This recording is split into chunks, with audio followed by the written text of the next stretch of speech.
Welcome back to another episode of Lincoln Pride Television. I'm Zach Potter. And I'm Jamie Schiller.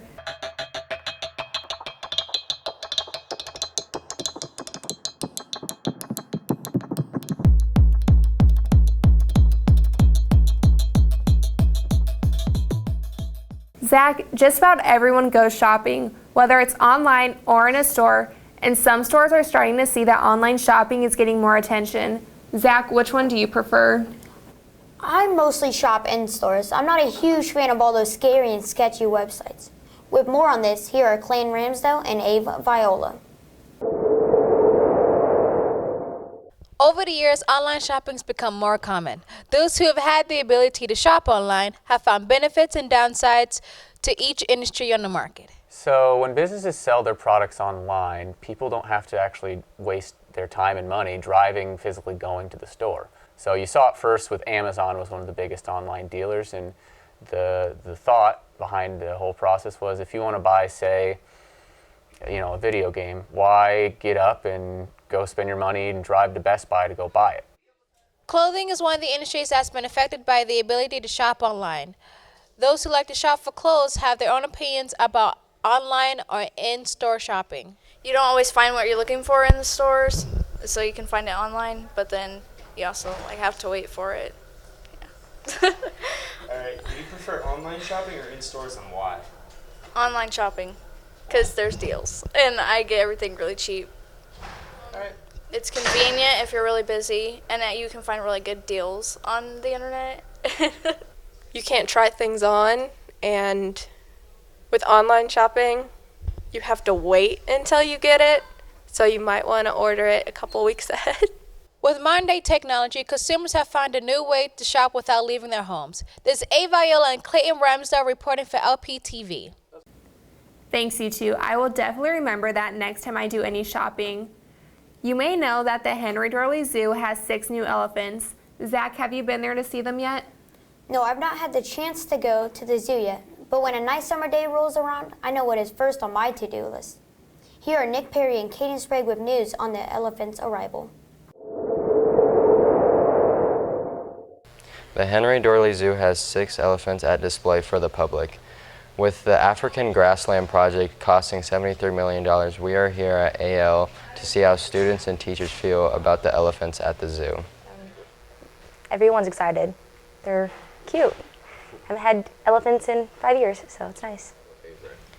Well, I went to the zoo and I saw the elephants, and they're all cute and they're all cool, so I like them all. The elephants have an indoor space of 11,500 square feet for now, but as soon as the project is done, the elephants will have a little more than 3 acres of outdoor area, 150,000 gallon pool, 32 cubbies with time doors, and much more. The fact that they're rescue elephants, I think, is really, really awesome that our zoo was able to take them in and that's a big responsibility to be able to actually rescue them and give them a home. So I think that it's fantastic. I think it's great for the people who do come to the zoo, tour the zoo, or just around Omaha to be able to see that kind of, or have that kind of experience, I think is really great. With the African Grassland Project to be completed by Memorial Day, come down to the Omaha Zoo to see the elephants if you haven't. With the help of Nick Perry, I'm Kaden Sprague reporting off for LPTV. I will for sure be checking them out sometime soon. April is National Autism Awareness Month, and with over 3 million Americans living with a disorder in the autism spectrum, it's important to be aware. With insight on autism awareness, here are Moses Morales and Ajin Manji. If you haven't heard, April is Autism Awareness Month, which means it is super important for us to know what autism is and how it affects the world and the people around us. Autism is a spectrum disorder of the brain. A lot of kids vary in terms of their abilities and what their strengths are, but the spectrum is a way of helping people to describe if they're high ability or low ability in terms of functionality. Of some students that are on the spectrum is that they tend not to be able to socialize with others, or they struggle with sense of humor, making that connection, especially with sarcasm, so you have to be very literal with them. So it just depends on the student. There's not a whole lot of room for interpretation. It's very black or white. There's no gray. Kids with, we all have our special needs. I have glasses. I have OCD. I'm a little obsessive compulsive. Some of us have ADHD. I mean, I think we all have something that makes us unique and endearing and special. Hi Ben, I'm Ajin, and we are LPTV. I think that students are often misunderstood and mislabeled. We think they're weird, or we think that they're stupid, which is very disheartening for us to hear that kids are being called names because of something that they can't control that they were born with. Shop in our groceries, we make our own lunches. Oh, okay. It teaches how to cook, use manners, and Puglet. As far as an education perspective, I think curriculum and teaching strategies, whatever's good for students with special needs is good for every student. And I work with both populations in a couple of years. This is the 4th annual celebration. So we want to actually de-emphasize that there's a run, but that was my piece. It's a family-friendly event. We can get extracurricular students that are in not only drama and band and show choir, but we can get our athletes to come and participate, to show support for students who come and watch our ball games. The Abraham Lincoln cheerleaders are donating a lot of their time for different events. They're going to be cooking popcorn and having cotton candy for the students. I just want to give a shout out to especially Coach Isaacson, because he's donated really great gifts for our baskets. That's one of the ways that they raise money, is that they have donation items and then they raffle off the baskets. So he's donated. I mean, what elementary kid with autism would not want to see somebody as tall as Trey Nixon, or as friendly as the football players have been, to really be able to not only use their leadership skills, but to create those collaborative partnerships. I just think it's an exciting, I think it'd be amazing if people knew what the run was all about and they didn't have to connect it with just autism. They just knew that was advocacy for people, again, that may not learn at the same rate that they do, or may not act the same way that they do. So I think that's what helps make inclusive communities. And I know that ALHS students step up and want to make everybody feel comfortable. Being aware on topics like autism will help you be able to connect more with the world and the people around you. Also, don't forget that the annual 5K is coming up April 30th, and the cost to enter is $5. Any questions you have, you can ask Ms. Reckman. This has been Ajin Manji and Nolan Drescher reporting for LPTV. Thanks, everybody. At AO, we have a lot of creative and talented students, and with the one-act performances coming up, Nolan Dresser talked with some of those students to get a preview of what's to come.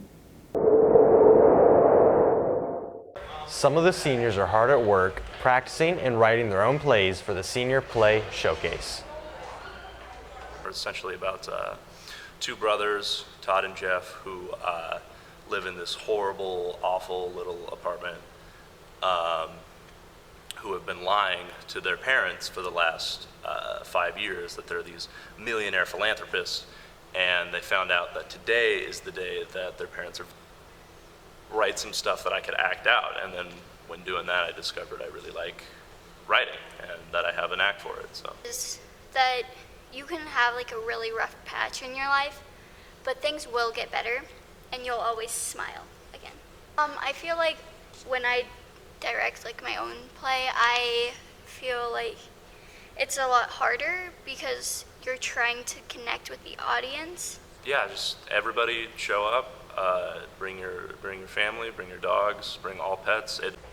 If you're looking for something to do in the upcoming weeks, make sure to check out the Senior One-Act Plays on the 29th and 30th. This has been Nolan Drescher and Ajin Manji reporting for LPTV. Thanks, Nolan. This week I went with Kirsten Davis for Pets of the Week. James is a 2-year-old domestic longhair who loves to give attention to everyone and get scratched. He and many other cats are available for adoption at Midlands Humane Society. Carter is a 1-year-old lab that lives for belly rubs. She has the classic puppy dog eyes. Being so young, she still does have a lot of energy and is not able to live in an apartment. Because she loves to run around, she does need a fenced yard. Reporting for LPTV, this is Kirsten Davis and Jamie Schiller.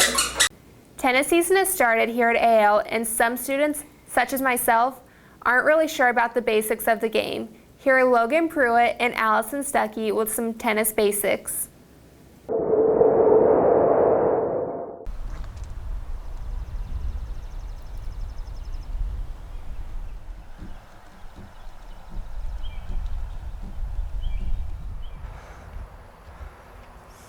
Today, we're going to be teaching you the different kinds of tennis hits and the right attire to wear during tennis. Always make sure you wear the right shoes when playing tennis, no flat tops or dress shoes. You want to have about a 27 to 28 inch racket when playing. This hit is called the front hand, which is hitting from your normal side, either left or right hand. This hit is called the backhand, which is hitting from your abnormal side, either left or right. Serving is a way to start the game or point.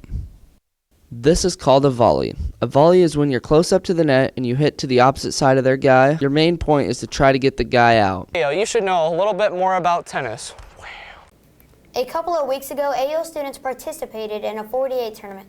The winning team walked away with some serious bragging rights. For the recap, I teamed up with Caden Sprague for more on this tournament. A while ago, AO held their own type of tournament, a 48 tournament. 48 is a game where two teams go head-to-head and rely on their shooting ability and their tip game. Watch as we give you a preview of the matchups for the tournament. Every team had a fair chance at winning the tournament. If you lost, you went to the losers bracket and could make your way up from there. If you won, you go on.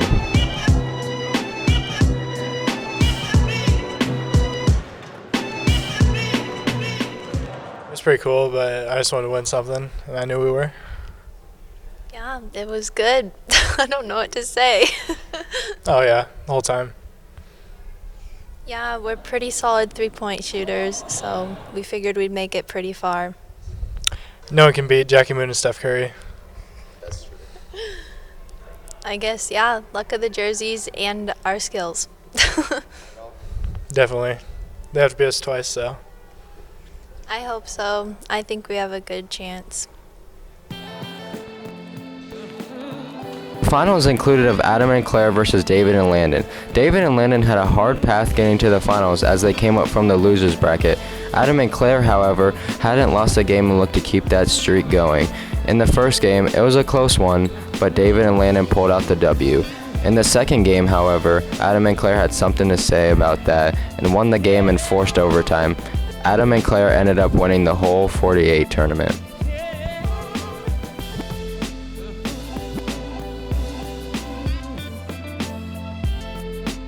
With the help of Zach Potter, I'm Caden Sprague signing off of LPTV.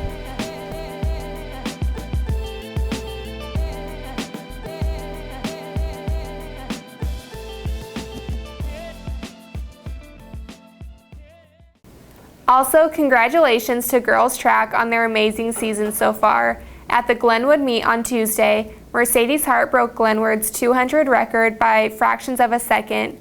We'll have more on them and all the records they have broken next episode. From all the staff here at LPTV, thanks for watching.